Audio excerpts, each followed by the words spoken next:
Lately, there's been a lot of discussion about the big three, Kendrick, Drake, and Cole. Ever since Cole and Drake linked up for First Person Shooter, and Kendrick responded on the Future Metro album. I personally am a huge fan of all three of these artists, and here is the only correct way to rank the top 10 albums combined between all three of their discographies. All three of them have made great albums. For like as long as I can remember in hip hop, they've been present. So here is my top 10. Let me know below in the comments what would you change, and don't forget to follow me, Honeybee Reviews, for more music related content. At number 10, I have The Off Season by Cole.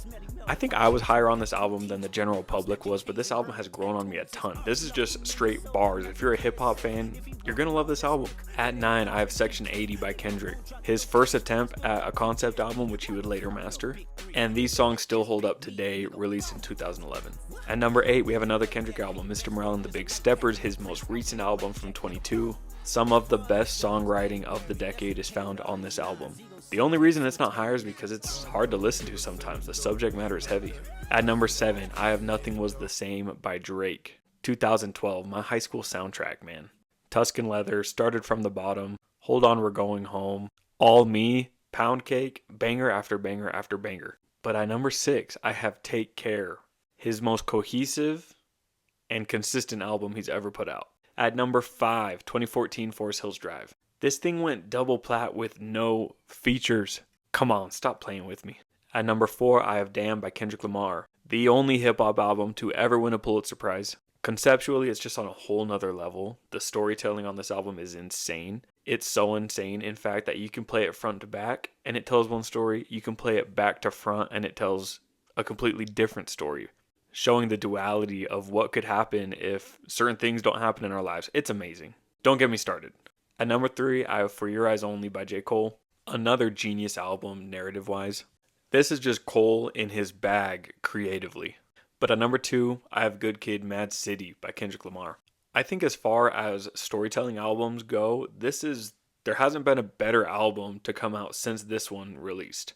I know there's some that are close, Igor, Yeezus, whatever. But the storytelling on this album is so impressive, and just the way that Kendrick lyrically can paint a picture in your mind is so impressive on this album. It's literally, the full title is Good Kid, Mad City, a short film by Kendrick Lamar. You can see it up there on the album. When you listen to this album, you picture it in your mind as if you're watching a short film. But at number 1, what did you expect? It's Kendrick's magnum opus, To Pimp a Butterfly. No album has come out better since this album dropped. One of the best albums, all genres of all time. The storytelling's there. The live jazz instrumentation is there. The lyricism is there. And the cultural impact is there too. Like, what else could you possibly ask for in an album? I don't know if there are perfect albums or if there aren't, but if there are, this is it. For me, those are the top 10 albums combined between the discographies of the big three. Let me know below in the comments, what did you think? What would you change about my list? And as far as who is the best out of the big three, is it K-Dot, is it Aubrey, or me? I don't really care, man. I just feel blessed to live in an era where we had all three of these guys making exceptional music at the same time. All three were very formative in my taste in hip-hop and in music in general, so I'm very grateful. Don't forget to follow me, Honeybee Reviews, for more music-related content. You can check out my Spotify, where I have tons of playlists, including a New Music Friday playlist that I update every week with the best drops so you don't miss anything. Perfect songs, best of the year. I have best of past years as well. I've got a little bit of something for everyone. I appreciate you guys for watching.